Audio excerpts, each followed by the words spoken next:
Hi అండి, welcome to Ramya's రుచులు. ఎలా ఉన్నారండి? ఈరోజు పిల్లలకి ఎంతో ఉపయోగపడే క్యారెట్ కూరని బాగా బలం వచ్చేలాగా కొబ్బరిని కలిపి ఎలా వండాలో చూపిస్తానండి. రండి. ఒక ప్యాన్ తీసుకొని అందులోకి 2 టేబుల్ స్పూన్ల ఆయిల్ వేసుకోండి.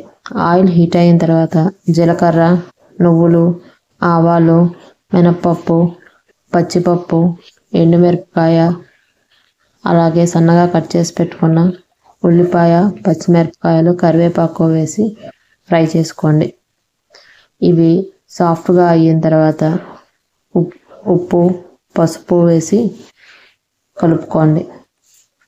ఉల్లిపాయలు కొంచెం వేగిన తర్వాత అందులోకి తురుముకున్న క్యారెట్ని వేసుకోండి.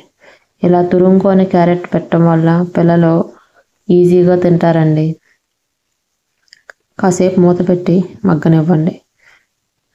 చూసారా అండి, క్యారెట్ అనేది కొంచెం సాఫ్ట్ అయ్యింది. వీడియో నచ్చినట్లయితే లైక్ చేయండి. కొత్త వారు సబ్స్క్రైబ్ చేసుకొని బెల్ బటన్ క్లిక్ చేస్తే ఇలాంటి మంచి మంచి వీడియోస్ మిస్ అవ్వకుండా చూడొచ్చండి. ఇందులోకి ఒక టీ గ్లాస్ వాటర్ తీసుకొని వాటర్ పోసుకొని ఉడికించుకోండి.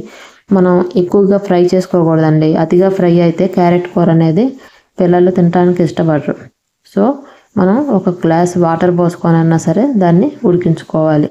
లేదా కనీసం 2-3 చెంచాల వాటర్ పోసుకొని ఉడికించుకోండి. అందులోకి పిల్లల రుచికి సరిపోను కారం వేసుకోండి. కారం కూడా బాగా కలిసేలాగా కలుపుకోండి. దీన్ని ఒక 5 నిమిషాల పాటు ఉడికించుకోండి. ఇలా ఉడికిన దానిలోకి తురుముకున్న కొబ్బరిని 4 స్పూన్లు వేసుకోండి. కొబ్బరి కూడా బాగా కలిసేలాగా కలుపుకోండి. కొబ్బరిలో ఉన్న పచ్చివాసన అంతా పోయే వరకు క్యారెట్ని, కొబ్బరిని రెండింటిని కలిపి బాగా ఫ్రై చేసుకోండి.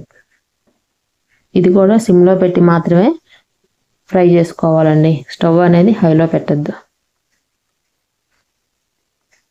ఇప్పుడు ఆ కొబ్బరి ఫ్లేవర్ కూడా క్యారెట్కి పట్టి కూర అనేది చాలా రుచిగా వచ్చి పిల్లలు చాలా ఇష్టంగా తింటారండి. ఇది పిల్లలకు ఆరోగ్యానికి ఎంతో ఉపయోగకరం అండి. వాళ్ళ లంచ్ బాక్స్లో ఇస్తే మీకు తప్పకుండా ఖాళీ లంచ్ బాక్స్ ఇంటికి రావాల్సిందే. ఇంకెందుకండి ఆలస్యం, తప్పకుండా ట్రై చేసి నాకు కమెంట్ రాయండి. Thanks for watching. Like, share, subscribe.